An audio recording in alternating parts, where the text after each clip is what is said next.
Good morning, everybody, and I want to thank everyone for coming this morning. As Brandon said, what an incredible morning. To be sitting here live and not on a Zoom call feels really special. I mean, March 12th doesn't seem that long ago, but it was 16 months ago when we got that tough phone call that we were coming home from Peterborough, and here we are 16 months later, and a lot of things have changed in 16 months, but a lot of things are really exciting as we move forward. I'd like to thank the folks at MIC for allowing us to use this beautiful outdoor patio, and everybody in Sudbury. If you haven't been here, you have to come and check it out. The hospitality, the people are great, and it's a beautiful environment. I'm really excited to really kind of move forward with our hockey team. And if you recall back to the first meeting Dario ever had, he touched on three key points that as a hockey team we wanted to accomplish. And just before we move forward, I really want to highlight that. The first was we wanted to be a preferred place to play. We wanted to have players that wanted to be here. We wanted it to be the best place to play in the Ontario Hockey League. And if you look at those 4 years that we've had, we've really accomplished a lot of great things for our fans and for the people of Sudbury and our team. And couldn't have done that without a great staff, great coaches, and we're really appreciative. But, we've had the OHL and the CHL's Rookie of the Year in those 4 years. We've had the OHL's Most Valuable Player. We've accomplished with players a silver medal at the Ivan Holinka, 2 World Junior gold medals. We've accomplished a World Junior silver medal. Just this past spring, Chase Stillman won a gold medal on the U18s. We now have David Goyette going to Team Canada on the U18 summer camp. We anticipate some very exciting news soon on the U20 announcements as well. And with the lottery win, with COVID and missing the season, we had our first ever OHL lottery, and we were able to secure the best player, in my opinion, in our area in North America, in Quentin Musty. And a player that is that good had a lot of options and a lot of choices, and he chose Sudbury as a preferred place to play. Second thing we talked about back then was providing the most NHL draft picks, helping our players achieve their goals. And really, when you look at it, through the drafts that we've had, the 2001s and the 2002s have been a group that have gone through their NHL draft. And through that, we've had 4 players drafted to the National Hockey League. And more importantly, we've had 4 players sign NHL entry-level contracts, which is really exciting for our organization. And finally, he talked about wanting to be a Memorial Cup contender, a Memorial Cup champion. That's the goal. And you look at it, you have to be a good team, you have to win to be a Memorial Cup contender. And before the season ended in March 2020, we finished as the Central Division champions, which was the first time in 19 seasons. So, all those building blocks have been exciting. We've been really, really happy, and I can't thank Dario and Scott for the support that they've given me to be able to get the resources to be able to do this. COVID has changed a lot.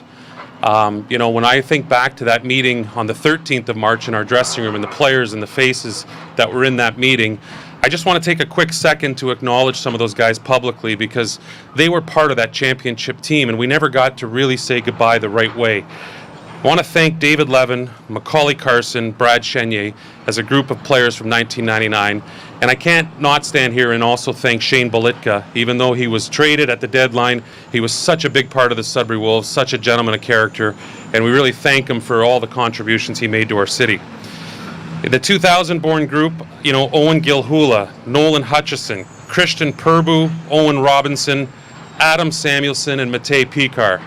All unbelievable young men, all incredible hockey players moving on with their careers. And the 01s, Blake Murray, Isaac Phillips, and Kalle Lopinen. These are all guys that were really great Sudbury Wolves, gentlemen of character, and guys that we were really proud to have wear our jersey. Another big change which brought us to today was at the coaching level. Corey Stillman was a person that I had played against originally and also worked with in Carolina. And I can't thank Corey enough for the job that he did here with Zach and Daryl, really helping create the culture that we wanted to instill as a Sudbury Wolf. Corey brought incredible passion, integrity, commitment, was one of the hardest working people that I know and helped us establish this culture. Daryl and Zach, you've been such a big piece of that, and we really thank you, and we are so excited that both of you are with us today and moving forward as associate coaches. When I get to the coach that led us with COVID, it brought me back to conversations with a gentleman that I'm going to introduce here shortly. somebody that I've known and got to know in the community, and he just aligns with everything that we believe in. He's got high integrity, high character, believes in pride and hard work. I had a lot of conversations with a lot of candidates. When there's only 20 OHL teams, there's very few jobs, and a lot of people interested in it. And if I went back to that day that Dario got the keys and gave his first speech, when I think back, ironically, I was standing in the back of that room beside this gentleman. And we talked back then about, coaching in the future and what your plans were, and timing means everything in this world. And when I get somebody that has high integrity, is an excellent communicator, has outstanding knowledge, played the game at a very high level, and I think of the way we've been drafting and the way we've tried to build our team, I really think that he's going to be outstanding for us. He's the highest drafted ever Sudbury resident to the Sudbury Wolves, being picked second overall. He's a former captain of the Sudbury Wolves. When you go to outside the dressing room, the wall of professional gentlemen of character, he's on that wall. He was picked in the first round of the National Hockey League, 9th overall to the NHL. His OHL career, these are remarkable stats. If you think I'm trying to draft players all the time that have high skill and high compete, he would be defined as a player that had high skill and high compete. In 228 OHL games, he had 138 goals, 178 assists, 316 points, and 585 penalty minutes. In 751 American Hockey League and IHL games, both combined regular season and playoffs, he was a very skilled power forward. He played in the NHL with a couple of different teams, including the Los Angeles Kings and the Winnipeg Jets and the New York Rangers. The thing that is remarkable about him, to me, is it's very special to ever be named a captain of a hockey team.